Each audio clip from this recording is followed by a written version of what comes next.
Sorry? How's this? Okay, welcome. So my name is Nilsson. I've been doing this little independent investigation of the MtGox incident for the last number of years. And I made some posts online about it. Some of you might have heard about them. So for this talk, I was going to go through a couple of things and cover sort of all of the bases. I'm going to go through a quick reminder of what actually happened in MtGox. I'm going to touch a little bit on what kind of blockchain analysis we used to find this stuff. Including how we. Oh my God, this is bad timing. There we go. Including what we had to do to find our missing pieces of data and what I've found so far. And I'm going to, since we're a bit short on time, I'm going to go through this at, pardon the pun, lightning speed. So as a starting point, MtGox, the main disaster of MtGox went down in early 2014 when the breaking news came out that suddenly withdrawals were slow to process. People were staging protests outside of the MtGox offices in Tokyo, demanding answers what happened to all the bitcoins. And before long, Mark Karpeles, the CEO of Bitcoin, declared bankruptcy. Also later in the news, back in 2014, there was a leak of some of the internal MtGox data, like deposit and withdrawal records. This leak was also analyzed independently by other analysts to discover the presence of a trading bot called the Willy bot. And later in the formal bankruptcy proceedings that got going later this year. And eventually also other analysts were brought in through the Kraken exchange. So behind all of this, at the same time, creditors were starting to get organized. Some of them with the goal of trying to rehabilitate MtGox, some of them with the goal of suing MtGox to try to get hold of their funds sooner, and others, more like myself, were mainly trying to get access to investigate this stuff. So the couple of people who got together and formed WizSec basically shared the concern that this was kind of a new thing, new technology. Will this actually get investigated properly by law enforcement, et cetera, et cetera? And okay. And we figured that if we get together as a group, that's going to be a lot more effective compared to if we just sit around on our own. We figured that the few of us who got together, we had the skills to do it. We were on location in Japan, which was important. We were going to get it done, and we had a cool name. So the kind of special thing about MtGox is that it was kind of a first of a kind opportunity, thanks to the blockchain. You get a lot of this for free, already public by its very nature. If we, in addition to this, could just get this little bit of extra internal data about MtGox's internal wallet, which was a shared wallet, we'd be able to figure out what happened to the bitcoins, we figured. You can do some basic math on such records. For example, all the numbers, if everything is fine, all the numbers are supposed to add up. If you take all the money you put in and you subtract all the money you took out, you should have what's left. You should be able to reconcile any deposits and withdrawals that they actually happen on the blockchain. And if there's any mismatch, maybe that's the theft. So our objectives were to start off early by verifying anything that anyone else had done. We figured we needed to get close to the people who knew anything, who were involved with the disaster. We needed to get hold of better data and dig deeper. And with the end goal, of course, to try to hand over any findings we had to official investigators, like actual police and law enforcement. There was, of course, when you speak of approaching insiders and getting hold of data, there is, at the time, one obvious person we couldn't avoid getting in touch with. It was sort of also the most hated person in Bitcoin at the time.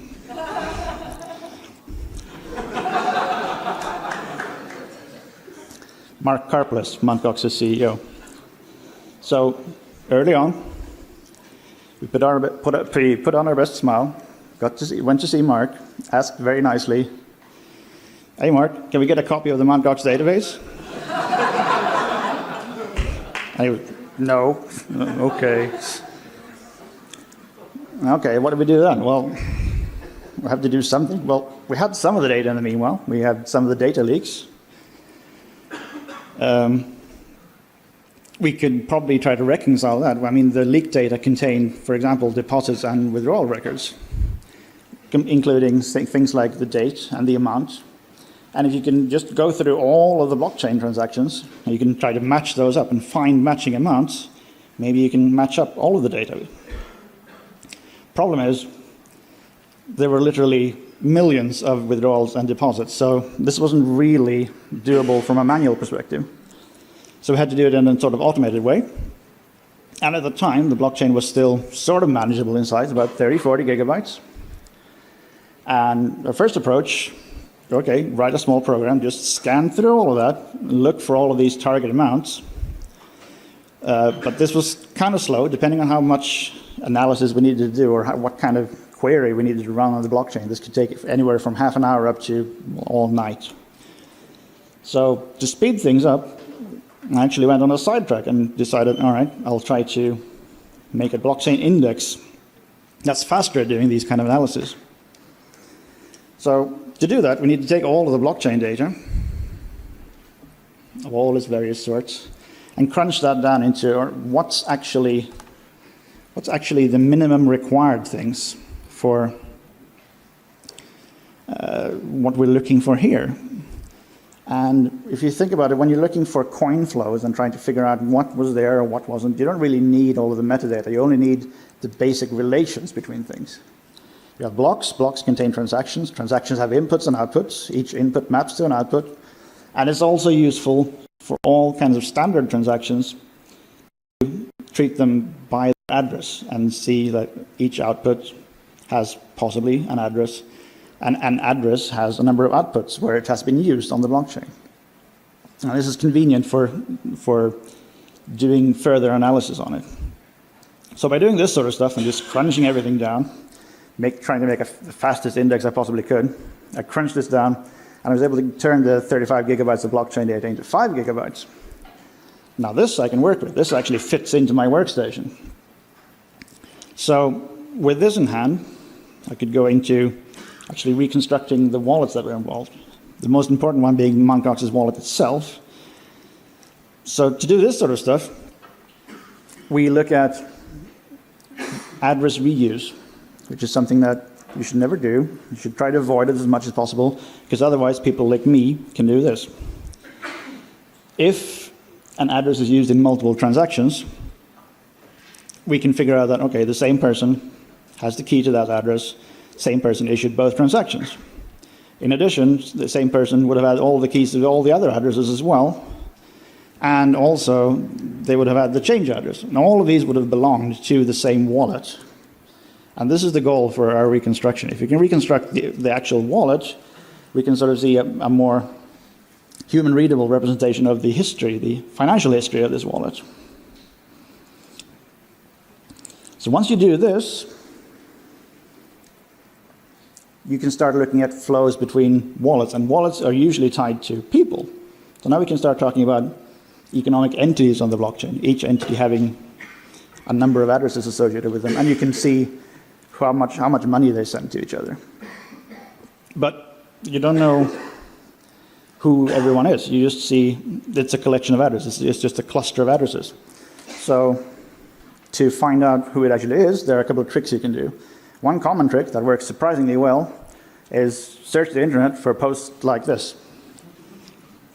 Help, I have problems with my deposit. I made this transaction to this exchange, and it didn't get through, and people will ask for help about this. And if you think about it, this actually provides us a lot of data where we can figure out which actual transaction are they talking about. And by stroke of luck, it happens to be a transaction in my very example illustration here. And by just copying over this kind of information, all right, now you know that this transaction between these two entities was actually a transaction as referred to in that little forum post there. And if you keep doing this for years and years, eventually you get a pretty good impression of who's doing what on the blockchain. So around this time, we started having some results from this. We had clustered together about 2 million different addresses identified as belonging to MtGox, with some snags, because MtGox used a feature for sharing private keys, unfortunately, where users could upload their own private key. And this makes my kind of analysis really annoying. But ignoring that part, we were still seeing this kind of growing gap between what was supposed to be there and what's actually there. Because since we had the full record of deposit and withdrawals from them, we can easily calculate how much money was supposed to be in there, and we can check on the blockchain on these addresses how much money they actually had. But we still needed to get better data to clean all of this up, we figured. But in the meanwhile, we figured we had enough data on our feet to actually publish our first results. So we did this in 2015 and started publishing what we've found so far. And basically, we see these bitcoins going out of MtGox. And if we follow them further, they seem to be deposited to all these various places. And this is probably the theft, we figure. And by this point, we're starting to have some very limited amount of interest from people like the bankruptcy trustee or law enforcement actually starting to reach out and wanting to hear what else we find. And Mark, at this point as well, finally is starting to trust us a little bit more in that we seem to be handling it responsibly. But then around the middle of the year, I keep hearing these things on the street, like, "Oh, Mark, I hear the rumors among all my friends that police are preparing to arrest you." And Mark said, "No, it's no problem. I checked. It's just a rumor."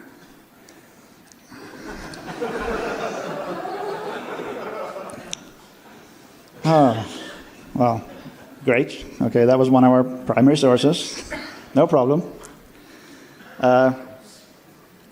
We still have enough data so we can keep going for a while. Mark would actually end up spending a whole year in jail.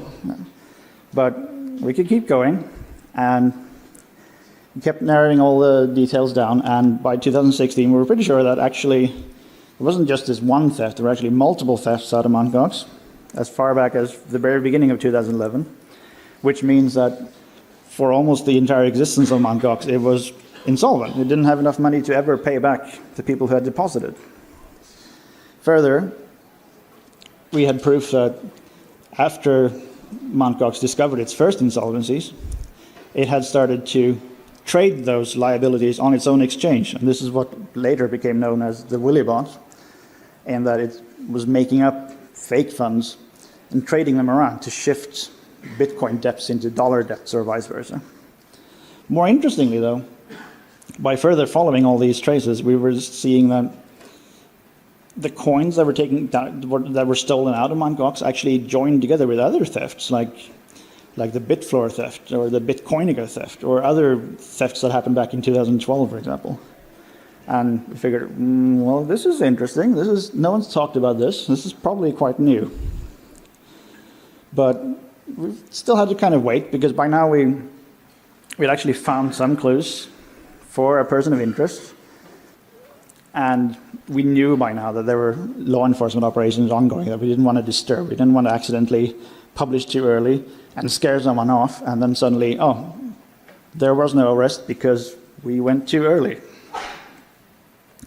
So we kept investigating and waiting, and kept investigating and kept waiting. And then finally this year, about a month ago, this happens.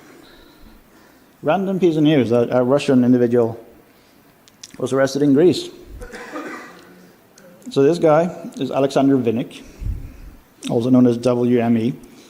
He was active online, and he was the guy we were looking at. As part of our investigation, as best as we can tell, this guy received over 500,000 bitcoins coming out of MtGox and all these other thefts. And he was the one moving them onto exchanges for selling them and laundering them. And also, the US government further claims that he was actually an administrator of BTCE, which took us a little bit by surprise. I hadn't seen that. We don't know if that's actually true. But what we found that actually led us to this guy, or if you'd like to call it the mistakes he made, is that this was back in the day, back in 2011, 2012. People weren't terribly advanced at using Bitcoin yet, so this guy didn't use any sort of mixing or obfuscation on his transactions, just plain wallets. All of these different thefts would be spent together so that we could further group the addresses clearly. He used accounts on the exchanges that were robbed themselves, like he deposited some of the coins back to MtGox. This is where we find all the account information because that data was leaked. And last but definitely not least, the guy used his real name online. Maybe don't do that if you're going to steal coins.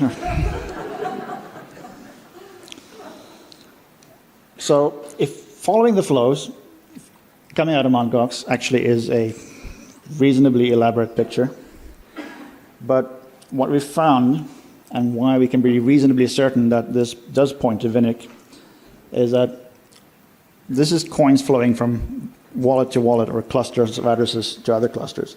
And all the red ones in the red group are addresses that also make deposits and withdrawals to MtGox from Vinnik's account. So all of those we're pretty sure belongs to him. Further, in the second box, all of these coins were stolen in the same way. It's in that coins were moved out of MtGox by having possession of their private keys. And particularly the same set of private keys were used for all of these thefts. So we're pretty sure they're related and done by the same thief. However, I say thief and I say launderer for Vinnik because the launderer is not necessarily the same person as the thief. Our evidence shows that this Vinnik person took possession of the coins after they were stolen and he laundered them. However, that doesn't mean he was the thief. The thief is whatever person had the private keys. He could have sent them to some other wallet. And all we know is that Vinnik was the recipient of them. We can further sort of speculate that since we know that coins came from a lot of different exchanges, maybe it would be a bit weird for this one person to have robbed all of them. Or that would just make him really, really good in that case. But since whoever stole them, if the hacker is a different person, since he sent them directly to Vinnik, all right, that suggests that you must have had some sort of an arrangement there. You didn't just send it to a random person and then hope you got paid for them. So I mentioned that the private keys were stolen. How do we know this? Well, it turns out that if you steal private keys by copying the wallet and then run another wallet using that copy, that actually leaves a rather distinctive fingerprint on the blockchain. And this is because in the Bitcoin Core wallet, the classic one, historically used something called a key pool. And this means simply that out of the private keys that the wallet keeps generating, it has actually generated the next 100 keys in advance. And this is a safety feature so that if you take a backup and then you make a single transaction, the backup is not going to store that key unless you have a key pool feature. So you store a number of keys in advance, and now your backup is safe for the next 100 transactions before you start losing money. And this has been largely superseded now because we have deterministic wallets and other handy things. But with a key pool, basically, so every wallet contains a list of additional 100 keys that have been pre-generated but not used yet. So whenever you need to do a new transaction and you need to have a new address for the change, you take one of the keys from the key pool, use that for the change, and then you burn it, and you generate a new 100th address in the key pool. But if you make a copy, both the original and the copy is going to have the same 100 next addresses. So if you can somehow find all their transactions on the blockchain and look at their change outputs, for example, they're going to have the same sequence of addresses used until 100 transactions later when they actually properly split, and then they are two different wallets again. And this is interesting for a number of reasons, but because if you do this for MtGox's wallet, which by now we had reconstructed, it turns out that you can actually narrow down exactly when the copy of the wallet file happened, because the first transactions from the thief actually does have this exact same sequence of change addresses that were in the MtGox key pool. And we can narrow it down to say that, yes, the wallet file was copied exactly on September 11th, 2011, in the evening. Further, as a small consequence of this, while on the thief side, and the most common use for these key pool addresses was to generate a new change output, on MtGox's side, some of these were instead allocated to use as deposit addresses. Whenever you ask the wallet, okay, give me a new address, it's going to grab one of these. And MtGox did this a lot to do, okay, give me a new address that I'm going to use for this customer as a deposit address. So when they send money to that address, they should have their account credited. Unfortunately, here we have this thief that's using the same sequence of addresses as change outputs. So when the thief is doing their transactions, their change actually gets seen by the MtGox system as a deposit, which is bad because it's not actually new money coming in. It's MtGox's own coins being stolen, but MtGox further sees that as a deposit and credits someone for it. So this, of course, cost a lot of additional money for MtGox. But so what was actually taken in September 2011? Well, it was a hot wallet at the time that had about 100,000 keys in it. And while initially this was a big problem, but because MtGox kept generating new keys at a very high pace, being such a big exchange, eventually these 100,000 keys were actually just a very small portion of the total wallet. It reached a total of 1 million wallets, 4 million keys by the end. So, all right, let's go quickly through the theft. What actually happened when the thief was trying to take the coins out? Well, turns out there's a sequence of fairly regular transactions, except because these keys are being used less and less, he has to wait longer and longer between each transaction, because users will keep refilling them because some people's deposit addresses are compromised. But as time goes by, more and more new addresses get used instead. So what this actually looks at in the end is that the thief is actually using a couple of different wallets and switching between them at different times. But you can see that there's sort of distinct phases to it. It starts by sending all the coins to one wallet and then sort of switches over later. But overall, it's sort of the pace slows down over time until by the end, about 640,000 bitcoins have been stolen this way. So at this point, let's jump back a little bit and take it all from the beginning, because what our findings show for the entire story of MtGox is that if this was the only theft, all right, that would have been still catastrophic, still bad, still lethal. But wait, there's more. So back in 2010 is when MtGox was first founded by Jed McCaleb. He later sold it to Mark Karplus in 2011. But turns out, through some earlier theft, it was already insolvent when it was sold. And in addition, after this, there were numerous incidents. So over time, the Bitcoin holdings of MtGox varied quite rapidly. And you can see this thing slamming into zero quite a couple of times. Yes, it did that. But more interestingly, the main theft, the one that actually took these 630,000 Bitcoins, does just that tiny amount of red you can see there. All of the 630,000 Bitcoins were leached out of the holdings that existed in that one wallet. Because MtGox used multiple wallets. This is why you have this nice multicolored graph. You can also know that by the end, you have an offline wallet there with about 200,000 coins in it. This is what was famously found by Mark Karplus when he was doing spring cleaning or whatever. But you can see that, yes, it actually was just sitting around since 2011. Kind of weird. Unfortunately, all right, this is what MtGox actually held. What was it supposed to hold? If you look at the customer balances, well, quite a bit more. So going through and actually looking at what actually happened then, in addition to the big theft. Well, back in January 2011, rookie mistake, unsanitized input in your withdrawal form can inject your own XML code, put in a different amount that would actually get sent to your account compared to what's going to be going to be taken off your MtGox account, and boom, $50,000 is gone. Never came back. All right. A couple of days later, second exploit. When you withdraw something, you probably should check that you haven't put in a negative number. So yeah, some guy wising up to this. Oh, I wonder what happens if I put in minus $100,000, and boom, they got another $100,000 on their account. This one seems to have gotten fixed, and all the accounts reverted back to their original values without losing any significant money. All right, next up, kind of a bigger issue. Just before the MtGox was supposed to be handed over to Mark, entire hot wallet gets stolen and emptied out. 80,000 bitcoins, boom. That's the first time the graph goes to smashes into the ground there. Interestingly, these coins were just stolen, and then they've just been sitting there. They're still sitting there today. Maybe the thief will remember now that I'm having this presentation and suddenly move them. Oh, right.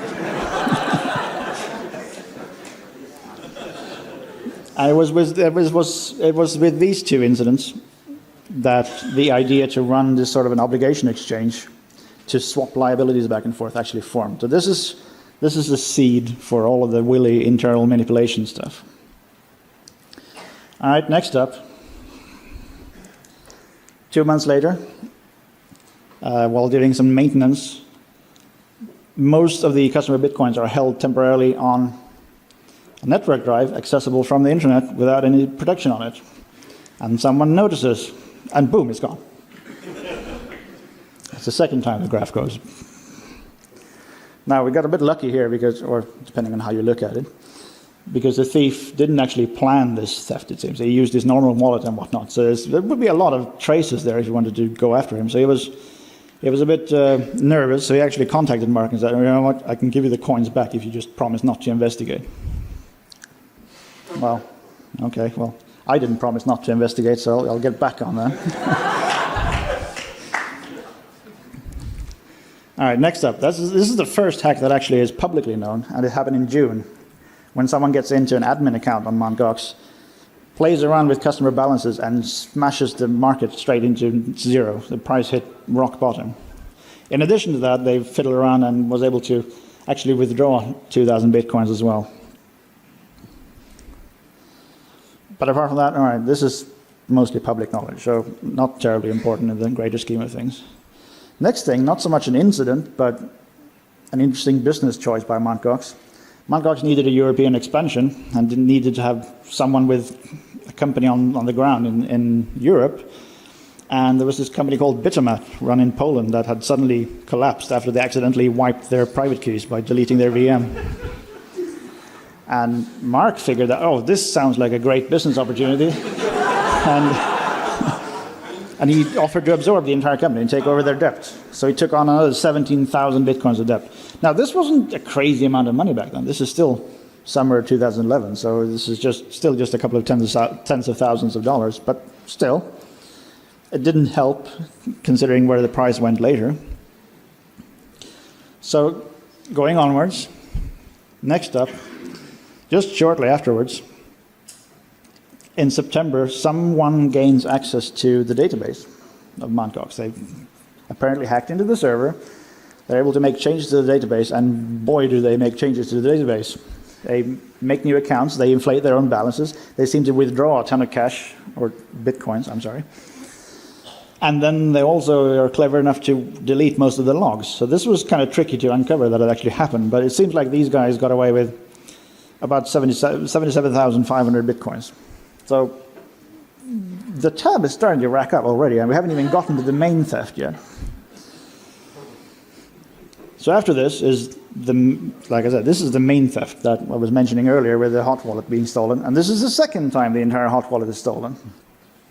For some reason, they then held off starting to actually steal anything until a couple of weeks later, but this is the big thing. This is over 630 bitcoins, 630,000 bitcoins stolen, and yet for some reason, it doesn't seem like anyone noticed. And this is the most perplexing bit, in that why would you have no monitoring whatsoever? Why would you never check your holdings? But there's still a couple of smaller ones. Like I said, incorrect deposits made by the change output when the thief was stealing the bitcoins. Actually, even more bitcoins went missing because of bad accounting in MtGox. So some 48 lucky people got some free bitcoins deposited to their, or credited to their accounts to the tune of about 45,000 bitcoins.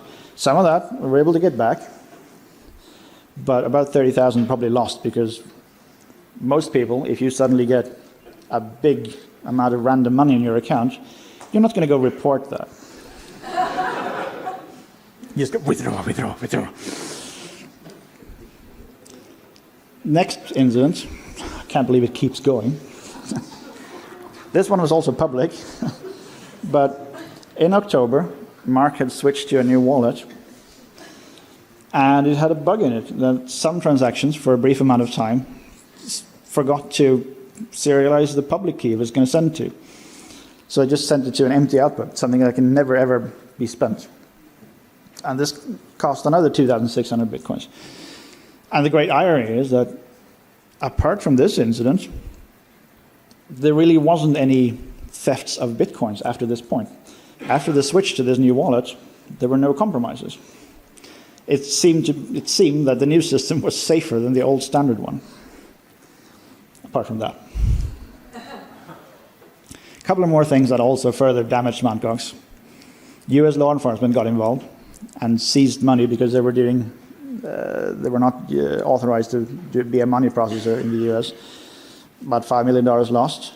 They had a dispute with CoinLab, where CoinLab was supposed to be a licensed money processor in the US, but the deal went south, and CoinLab has allegedly refused to return some of the funds it received in advance. So this is another $5 million lost. Finally, the big one that also adds a bit to the tab would be Willy. The Willy bot, or as Mark himself calls it, the obligation exchange. And this was his attempt to dig out of his hole. But as frequently happens when you dig in a hole, you just dig it deeper. In theory, yeah, sure, if you're a genius trader and you can make every right decision, you can probably fix your insolvency and everyone would be happy. But Mark wasn't a genius trader. And in the end, we were $50 million more in the hole, and another 23,000 bitcoins lost. So by now, I mean, coming up on today, I mean, the total tab for funds lost is pretty impressive. $60 million and over 860,000 bitcoins lost. Although interestingly, and finally, once you start adding the numbers up now, there were supposed to be about 950,000 bitcoins in customer balances. There was supposed to be another 100,000 bitcoins just held in the wallet as company revenues. And we know there were about 200,000 bitcoins left when the company collapsed. Oh, it's actually, finally, numbers are starting to add up. This never happened before.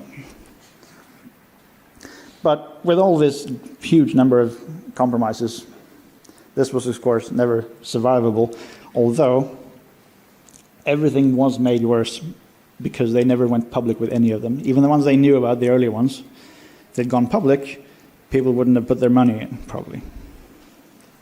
And then the damage would have been contained simply because it would have exploded while MtGox was still small. Would that have been a good thing? I mean, MtGox was also a big driver of the economy back then. Well, fewer people would definitely have lost money. So what were the big failures? Well, disclosing is the big failure. If you're in the hole, you should probably stop digging. And knowing early on that there was this secret, that there is a lot of bitcoins missing, Mark was not incentivized to have proper monitoring. The only thing monitoring would have discovered was that, yes, there are bitcoins missing. Why haven't you told anyone? So it was in his best interest to not check how much he had, not have any automated monitoring system, because then his employees would find out, exactly, et cetera, et cetera. Unfortunately, all of this does is, of course, massively increase your risk, because you won't notice if someone is stealing your bitcoins. This is which happened. So is there anything still left to do in the investigation? Oh, yes. I am, unfortunately, just one man. There are still lots of loose ends. For example, the 2,000 bitcoins stolen out of the June hack, that's still moving on the blockchain. Someone could trace that. if you wanted. You should. Should we go after the guy who stole 300,000 bitcoins but handed most of it back? I don't know. Is there actually a real connection with BTC? Facts are sort of up in the air on that one. And there are some other traces as well that actually have some clues to how did they actually steal the bitcoins and what was actually done by hackers as opposed to our Russian money launderer friend. So there's still lots left to do if people are interested. But for now, I will just take some questions if you have any.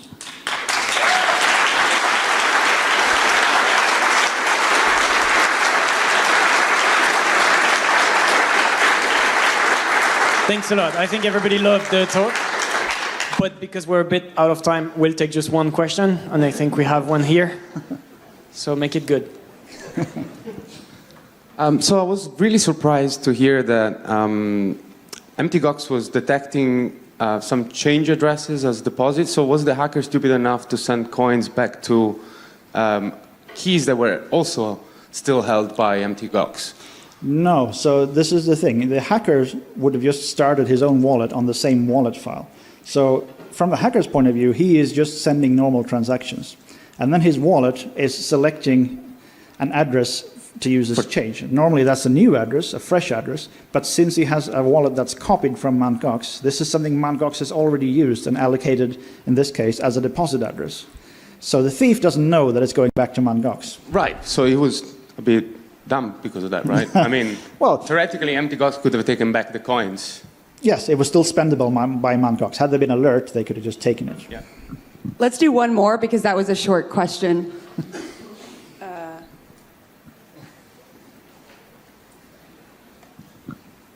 Hi there. My background is in design, not security, and I decided not to put any money into MtGox because of the way they indented their CSS.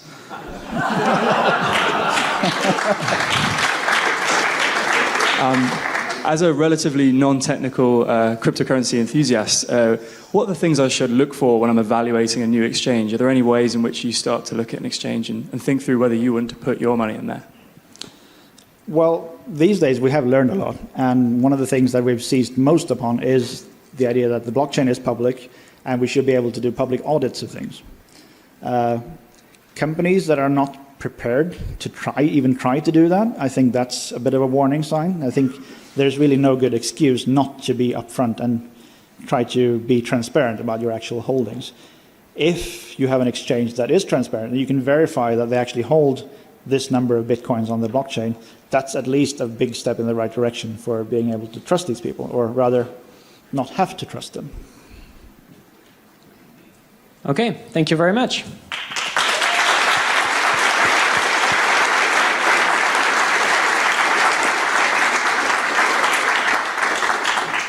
So next up is Patrick. Awesome. I'm the sorry guy who has to follow that amazing talk.